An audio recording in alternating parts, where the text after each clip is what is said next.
sports. It's in the game.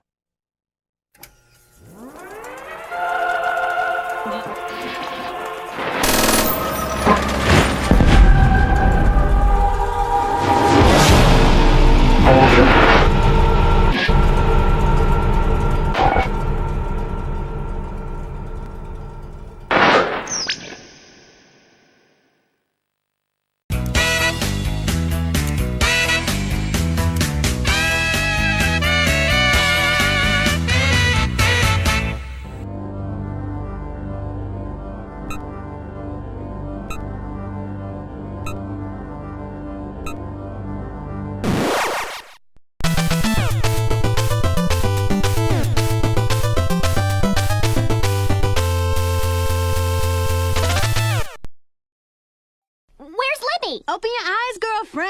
I'm right in front of you. Hey, I was invisible! Cool. I don't feel so good.